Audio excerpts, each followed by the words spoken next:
আপনি দেখছেন পদানিউজ24.com এর রাত 8:30টার বিশেষ বুলেটিন ফ্ল্যাশ নিউজ। সাথে আছি আমি তাসনিয়া খানম। facebook.com/পদানিউজ24 পেজ ফলো করে আমাদের সাথেই থাকুন।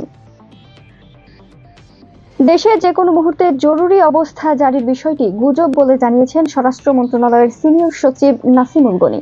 সোমবার সমুদ্রপথে অবৈধভাবে অস্ট্রেলিয়া যাওয়া বাংলাদেশিদের দেশে ফিরিয়ে আনতে বাংলাদেশ ও অস্ট্রেলিয়ার মধ্যে স্বাক্ষর শেষে তিনি এ তথ্য জানান। এর আগে রোববার রাত থেকে সামাজিক যোগাযোগ মাধ্যমে খবর ছড়িয়ে পড়েছে যে কোনো সময় দেশে জরুরি অবস্থা জারি হতে পারে। সাংবাদিকদের প্রশ্নের জবাবে নাসিমুল গনি বলেন, বিষয়টি গুজব, এটা নিয়ে মন্তব্য করার কিছু নেই। তিনি বলেন, সারা দেশে আইন শৃঙ্খলা স্থিতিশীল রয়েছে।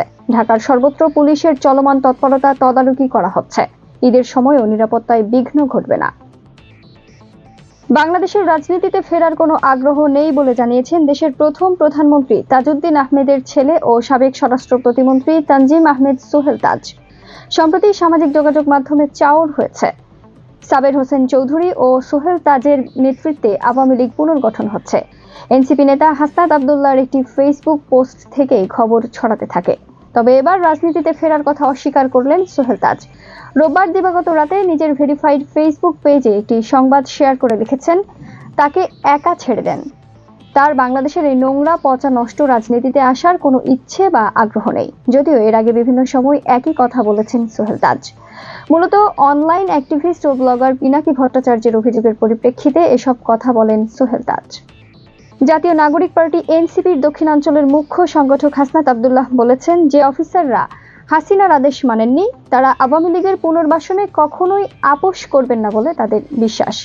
সোমবার মধ্যরাতে সামাজিক যোগাযোগ মাধ্যম ফেসবুকে নিজের ভেরিফাইড আইডি থেকে একটি ভিডিও পোস্ট করে ক্যাপশনে তিনি এই মন্তব্য করেন। ভিডিওটিতে 5 আগস্ট পরবর্তী সময়ে সেনা সদস্যদের বিভিন্ন ভূমিকার চিত্র দেখা যায়। এর ক্যাপশনে হাসনাত আরও লিখেন, দেশপ্রেমিক অফিসাররা রাজি হননি ছাত্র জনতার বুকে গুলি চালাতে।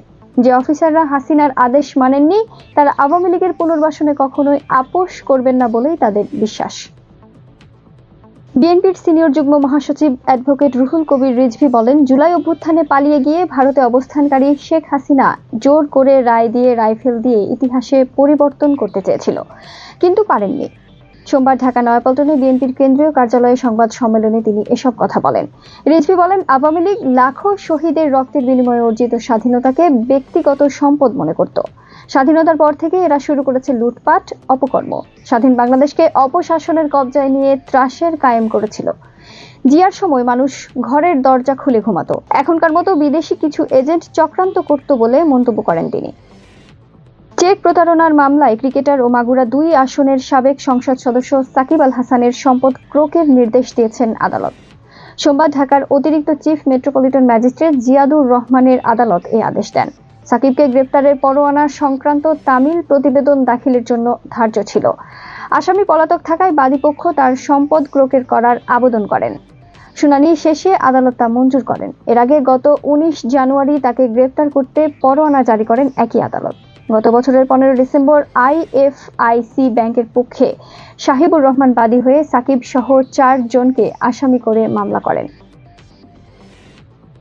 গুরুত্বপূর্ণ সব সংবাদ জানতে পদানিউজ24.com এর বিশেষ বুলেটিন ফ্ল্যাশ নিউজ দেখবেন প্রতিদিন রাত 8:30টায়। ফ্ল্যাশ নিউজ দেখতে ফেসবুকে আমাদের ফলো করুন facebook.com/পদানিউজ24 আর ইউটিউবে সাবস্ক্রাইব করুন youtube.com/পদানিউজ24 চ্যানেলটি। নিয়মিত দেশ বিদেশের আপডেট সব সংবাদ জানতে ভিজিট করুন মাল্টিমিডিয়া নিউজ পোর্টাল পদানিউজ24.com। পরবর্তী ফ্ল্যাশ নিউজ দেখার আমন্ত্রণ জানিয়ে বিদায় নিচ্ছি আমি তাসনিয়া খানম। ভালো থাকুন, সুস্থ থাকুন।